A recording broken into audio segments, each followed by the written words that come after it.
4 సంవత్సరాల నుంచి కూడా మేము మంత్రి పదవి ఉన్నప్పుడు ఎమ్మెల్యే ఉన్నప్పుడు సిమెంట్ పరిశ్రమ గురించి అనేక సార్లు పోయినాం. అప్పుడున్న కేంద్ర మంత్రి గారిని కలిసినాం. అదే ఇప్పటిదాకా కంటిన్యూ అవుతా ఉంది. దాని కొరకే ఆదిలాబాద్ లో సిమెంట్ పరిశ్రమ సంబంధించిన జేఏసీ వేసినాం, అఖిల పక్షం వేసినాం.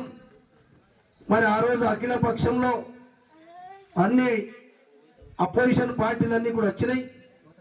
కానీ ఇలా సిసిఐని మేము మొన్న పార్లమెంట్ జరిగేటప్పుడు కేంద్ర మంత్రి గారికి కలిసినాం, ఢిల్లీకి పోయినాం. వాళ్ళు ఖచ్చితంగా ఆదిలాబాద్ లో సిమెంట్ పరిశ్రమ ఓపెన్ చేస్తామని చెప్పి మాట ఇచ్చిండు. నిన్నగాక మొన్న 10-20 రోజుల ముందు కూడా ఈనాడులో మెయిన్ పేపర్లో, ఆంధ్రజ్యోతిలో మెయిన్ పేపర్లో, అన్ని పత్రికల్లో కూడా మెయిన్ పేపర్లో వచ్చిన విషయం కూడా మీరు చూసింది. అది ఇలా అఖిల పక్ష విజయం తప్ప ఇలా కాంగ్రెస్ తో బీజేపీతో కాదని చెప్పి కాంగ్రెస్ వాళ్ళు కూడా మా దగ్గర వచ్చిన 2 నాయకులు కలిసి వచ్చిండ్రు. కానీ ఇలా భారతీయ జనతా పార్టీ నాయకుడు ఎమ్మెల్యే అయినా ఎంపీ అయినా పార్లమెంట్ లో అసెంబ్లీలో సిమెంట్ పరిశ్రమ గురించి మాట్లాడరు. అరే భయ్, కేంద్రం ఇష్టం చెప్తుంటే కూడా పార్లమెంట్ లో గూడెం నగేష్ మాట్లాడు, అసెంబ్లీలో పాయల్ శంకర్ మాట్లాడంటే దీనికి అర్థం చేసుకుంది. పాయల్ శంకర్ ఉన్న పరిశ్రమ అమ్మేయాలా? సిమెంట్ పరిశ్రమను అమ్మేస్తే దాంట్లో రియల్ ఎస్టేట్ దందా వేయచ్చు, లేకుంటే ఎవరైనా కొత్తోడు వచ్చి కొంటే డబ్బులు దంచుకోవచ్చు అని తప్ప నీకు 25,000 ఉద్యోగాలు రావు, కొత్త పరిశ్రమ రాదు. ఇది సత్యం. ఇది మీ అందరికి కూడా తెలియజేస్తా ఉన్నాం. అట్లనే ఈ కాంగ్రెస్ పార్టీ విషయం అందరు చెప్పిండు. సురేష్ చెప్పిండు, అడెల్లి చెప్పిండు, మనోజ్ సాబ్ చెప్పిండు, ప్రమోద్ రెడ్డి చెప్పిండు. కాంగ్రెస్ అంటేనే పచ్చి మోసం చేసే పార్టీ. ఇలా భారతదేశానికి స్వతంత్రం వచ్చినప్పటి నుంచి కూడా ఇలా 55-60 సంవత్సరాల నుంచి కాంగ్రెస్ పార్టీ పరిపాలించింది. ఒకవేళ నిజంగానే కాంగ్రెస్ పార్టీ మంచిగా చేసి ఉంటే అసలు ఈ కొత్త పార్టీలు వస్తాయా? కొత్త ప్రభుత్వాలు వస్తాయా? వాళ్ళు మోసంతో పుట్టిండ్రు. మోసం ఎట్లా చేయాలో తెలుసు. ఒక మాట రేవంత్ రెడ్డి అన్నాడు, తమ్మి కొద్దిగా ఫోన్ మాట్లాడు.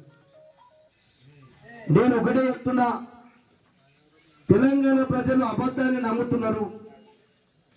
అబద్ధాలు చెప్తేనే ఓట్లేస్తారని నాకు తెలిసింది. అందుకొరకే నేను కూడా తెలంగాణ ప్రజల్ని మోసం చేస్తున్నా. చెప్పిన వీడియోలు ఉన్నాయి, మీ అందరికీ తెలుసు. మరి కిరణ్ కానీ విక్రమ్ రెడ్డి కానీ మీ అందరికి కూడా ఓపెన్ చేపిస్తాం. రేవంత్ రెడ్డి స్వయంగా మాట్లాడంటే తెలంగాణ ప్రజలు మోసం చేస్తే తొందరగా మోసపోతారు, నాకు ఆ టెక్నిక్ దొరికింది, అర్థమైంది కాబట్టే నేను మోసం చేసినని చెప్పింది.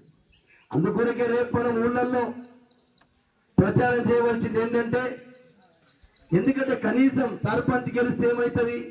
పక్కా రేపు కాంగ్రెస్ బీజేపీ వస్తే మన సర్పంచ్ ఉంటే నువ్వు ఏం చేసినావు బాయ్, ఈ 2 ఏళ్ళల్లో మా అవల్పూర్ గ్రామానికి ఏం చేసినావు, నువ్వు ఏమి ఎన్నికలలో మాట ఇచ్చినావు, నువ్వు మాట ఇచ్చిన ప్రకారం ఒక్క పని కూడా చేయలేదు కాబట్టి నువ్వు మా ఊరికి వచ్చే పని లేదు. మా ఊరికి ఏదైనా ఇచ్చినటువంటి మాటని మంజూరు చేసుకుని పేపర్ రూపంలో వస్తే తప్ప నిన్ను మా ఊరుకు రానియమని చెప్పడానికి కూడా ఆ సర్పంచ్ ఉంటే, ఎంపీటీసీ ఉంటే, జెడ్పీటీసీ ఉంటే, జిల్లా పరిషత్ చైర్మన్ ఉంటే, రేపు మంత్రి వచ్చినా జిల్లా పరిషత్ చైర్మన్ అధ్యక్షతనే సమావేశం జరుగుతుంది. రేపు జిల్లా పరిషత్ చైర్మన్ కూడా మీ భారతీయ జనతా పార్టీ, మీ కాంగ్రెస్ పార్టీ ఈ రకంగా మోసం చేసిండ్రు. మీరు జిల్లా పరిషత్ కూడా ఇప్పటిదాకా నిధులు ఇవ్వాలని చెప్పి అడగటానికి అవకాశం ఉంటుంది. లేకుంటే మళ్ళా అధికార పార్టీలే ఎమ్మెల్యే మనుషులు గెలిచినా, అటు కాంగ్రెస్ పార్టీ మనుషులు గెలిచినా మళ్ళా అందరు కలిసి దొంగలు మరి ఊళ్ళు వంచుకునే పరిస్థితి ఉంటుంది. అదేదో ఉన్నది కథ. అందుకొరకే అలీ బాబా చాలిచ్చు ఆ కథ తీరైతుంది. కాబట్టి అందుకొరకే కేసీఆర్ గారు ఎప్పుడు చెప్పాడు, అరే భయ్ మీరు గార్తీ కట్టేసి పాలు పెడితే గార్తీ నీళ్ళు పాలిస్తుందని అడిగింది. అందుకు స్వచ్ఛమైనటువంటి ఆవు గోమాత గడ్డేస్తే పాలిస్తుంది. ఆ పాలు మంచి శ్రేష్టమైన అని చెప్పి అందుకొరకు ఇలా గోమాత అనేటటువంటి కేసీఆర్ని వదులుకొని ఆ గాడిదికి గడ్డేసి ఇలా పన్ను వడగొట్టుకున్నట్టు రెండు కాళ్ళతోటి మన అందరినీ ప్రజల్ని తన్ని మోసం చేసినటువంటి కాంగ్రెస్ పార్టీ. అందుకొరకే మీరందరూ దయచేసి ఇలా అన్నీ చెప్పిండు. ఇలా తులం బంగారం లేదు, గ్యాస్ సిలిండర్ 500 రూపాయలకు సబ్సిడీ, 500 రూపాయలు సబ్సిడీ ఇస్తా అని చెప్పిండు. అట్లనే అత్తా కోడళ్లకు మహాలక్ష్మి పేరుతోటి 2500 రూపాయలు ఇస్తామని చెప్పిండు. అట్లనే ముసలోడికి ఇస్తున్నాడు, ఒక ముసల్దానికి ఇస్తున్నాడు. ముసలోడు ముసలిది కొట్లాడుకుంటున్నారు. పాపం నేను గెలిస్తే ముసల్దానికి ఇస్తా, ముసలోడికి ఇస్తా, ఇటు 18 ఏళ్ళు ఉన్నటువంటి అక్క చెల్లెళ్ళకు కూడా మహాలక్ష్మి పేరుతో ఇస్తా అని చెప్పి ఇవన్నీ మోసం చేసిండు. ఇలా కేసీఆర్ కిట్ తీసేసిండు.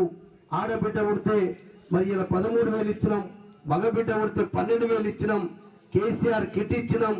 ఇలా అనేకమైనటువంటి ఆడవాళ్లకు మరి గర్భవతి అయితే కూడా పాపం ధనవంతులు రెస్ట్ తీసుకునే అవకాశం ఉంటది. కానీ పేదోళ్ళు మరి ఇలా పాపం డబ్బులు ఉండక ప్రతిరోజు కూలికి పోయే అవసరం ఉంటది.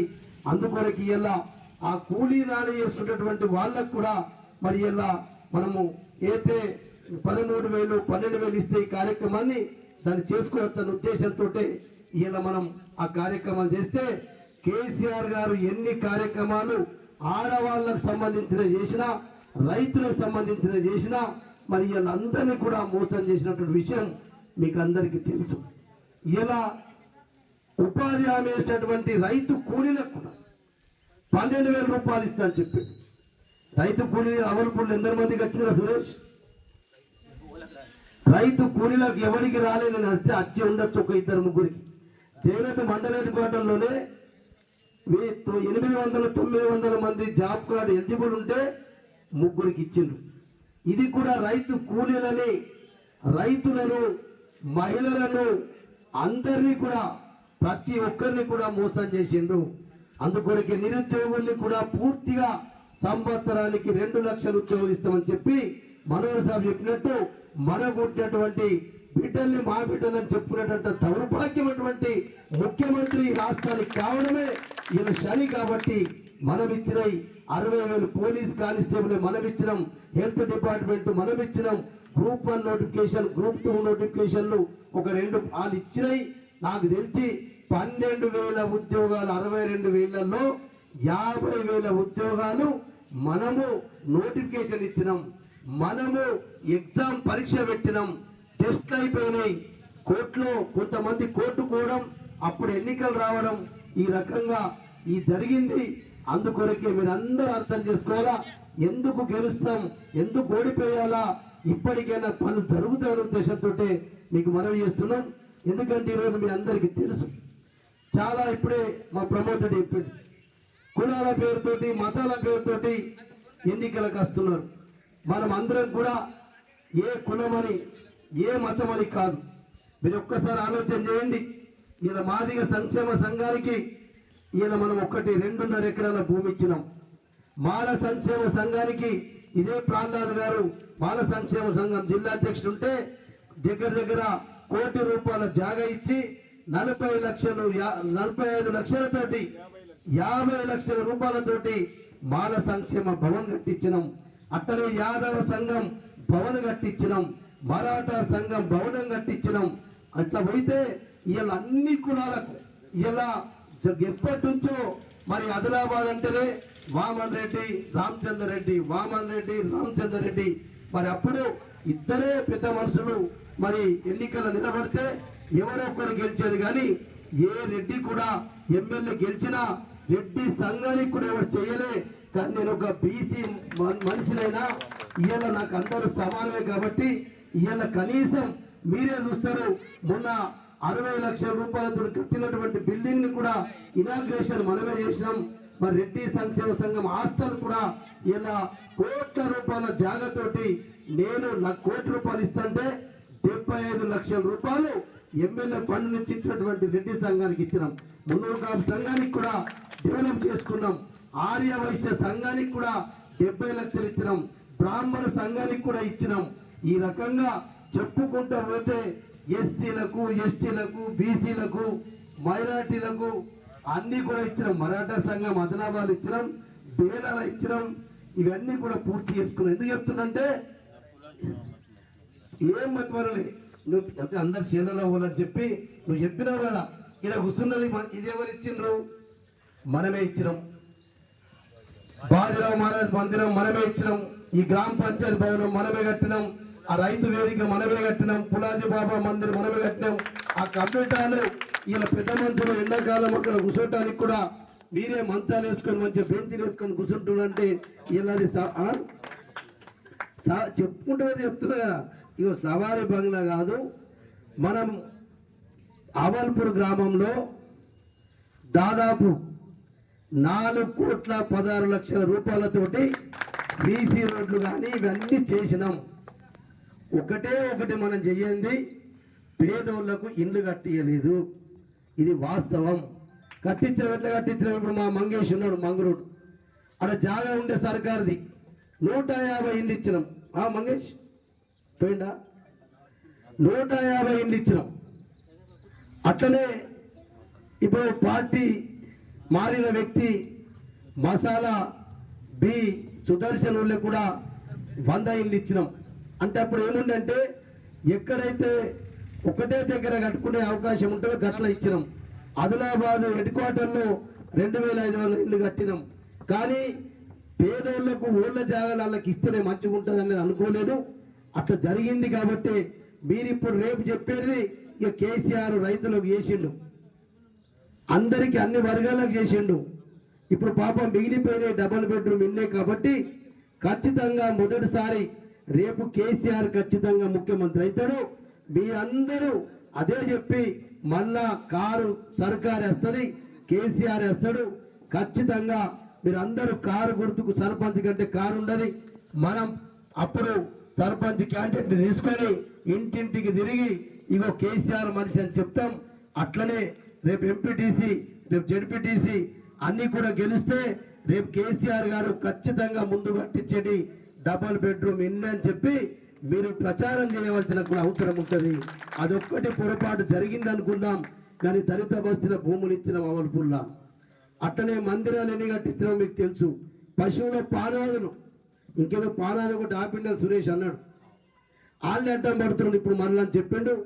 మనము పశువుల పానాలు ఏదో వచ్చి పాయాల శంకరు ఏదో కొడుకు పానాది కొట్టి ఎప్పుడు చేయనటువంటి చరిత్రాత్మకమైనటువంటి ఘట్టమట పాయల్ శంకర్ అట పానాలు వేస్తున్నట్ట. పానాలు వేసినా మనం కేసీఆర్ గారి సాంగ్డిలో 7 కోట్లు అంటే మీరు ఒక్కసారి సాంగ్డిలో చూసినా, శిల్సల్లో చూసినా ఇలా సబ్ స్టేషన్ పక్క నుంచి చేసినటువంటి రోడ్డు ఇలా మీరు చూస్తూ ఉన్నారు. ఇలా సబ్ స్టేషన్ విషయం చెప్పిన మన గౌడ్ చెప్పిండు. ఇక చెప్తూ పోతే దినం సరిపోదు, రాత్రి సరిపోదు. కానీ మనకు ఊళ్ళో పెళ్లి ఉంది, పెళ్లికి కూడా ఊనమేలు అందరూ అట్లనే మరి ఇంకా చేళ్లలో కూడా పోయే అవసరం ఉంది. కాబట్టి నేను ఎక్కువ సమయం తీసుకోకుండా మీరు ఇలా కాంగ్రెస్ బీజేపీ అంటే మనం ఇలా కాంగ్రెస్ ఇక్కడ మోసం చేసింది అనుకుంటున్నాం. పక్క మహారాష్ట్రలో అందరికి చుట్టాలన్నారు. ఆడు ఎందరు రైతుల రుణమాఫీ ఉంటే భారతీయ జనతా పార్టీ కూడా మహారాష్ట్రలో కూడా కర్జా మాఫీ చేస్తానని చెప్పింది. కానీ ఇలా కర్జా మాఫీ లేదు, సాద్బారా కోరా అన్నాడు. అంటే ఆ పానీ నకల మీద ఎంత భూమి ఉన్నా ఎంత లోన్ తీసుకున్నా సాద్బారా కోరా అని చెప్పేసిండు. కోరా లేదు, బీరా లేదు, గద్దెనెక్కిండి. ఎట్లయితే రేవంత్ రెడ్డి అబద్ధాలు ఎక్కిండో ఆడ లాడ్లీ బాయ్ అన్నాడు 3,000 रुपये देता మనం మళ్ళా 3,000 नहीं आता 1,500 रुपये देते ते आता देते की नहीं देते की मग आता 1,500 रुपये बैठते दिले आता काही 7 बार कोरा नहीं काहीच नहीं देते नहीं. ये बीजेपी कांग्रेस ఇద్దరు దొంగలే, వీళ్ళు సర్వనాశనం. ఇలా ఈ దేశానికి శని పట్టింది కాబట్టి వీళ్ళిద్దరు మనని సర్వనాశనం చేస్తారు. అందుకొరకే గల్తీల తప్పుతోటి మనం వీళ్ళని గెలిపించినాం. అందుకొరకే నేను మీకు ఓడిపోయినా ఇలా మీరు చూస్తూ ఉంటారు. ఎప్పుడు ప్రొద్దున లేచంటే ఏదో ఒక మండల నాయకులకు ఫోన్ చేసేది, ఉట్టిగానే ఏ ఊరికన్నా పోయేద్దామని చెప్పి పిలిచినా పిలకపోయినా మా బాధ్యతగా ప్రతిపక్షంలో ఉన్నాం. ప్రభుత్వం ఏ తప్పు చేసినా తప్పకుండా మీకు అందరికి కూడా అండగా ఉంటాం. ఒక అవల్పురే కాదు, ఆదిలాబాద్ నియోజకవర్గంలో ఇలా బీఆర్ఎస్ పార్టీని బెదిరించేటోడికి దమ్ము లేదు, ఎవరికి చేత కాదు, ఎవరికి ఆ సత్తా కూడా లేదు.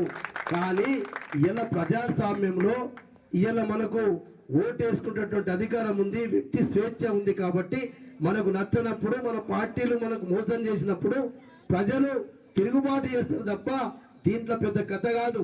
ఇలా పార్టీలు మారితే మన కొట్లాటలు పెట్టుకోవడానికో దేని కొరకో కాదు. ఇలా ప్రజలకు న్యాయం జరగాలని చెప్పి అవల్పూర్ యువకులు ముందుకొచ్చిండ్రు. మీతోటే రేపు స్టార్ట్ అవుతుంది. రేపు ఇంకా వారం 10 రోజుల నుంచి ఏ మండలానికి వెళ్ళినా పెద్ద పెద్ద ఎత్తున కూడా ట్రైనింగ్ కార్యక్రమాలు ఉన్నాయి. అవన్నీ కూడా జరుగుతాయి. అధికారం ఉన్నటువంటి పార్టీ కానీ ఎమ్మెల్యే ఉన్నటువంటి పార్టీని వదిలి ఇలా మీరు ఫస్ట్ మొదలు పెట్టిండ్రు, శుభ సూచకం చేసిండ్రు. మీ అవల్పూర్ యువకులందరికీ ప్రత్యేకంగా నేను పేరు పేరున అభినందన తెలియజేసుకుంటూ సెలవు తీస్తున్నాను. జై తెలంగాణ. కేసీఆర్ గారి నాయకత్వం. కారు గుర్తుకే, కారు గుర్తుకే, కారు గుర్తుకే. అలాగే వేదిక మీద ఉన్న నాయకులందరికీ సన్మాన కార్యక్రమం ఉంటుంది.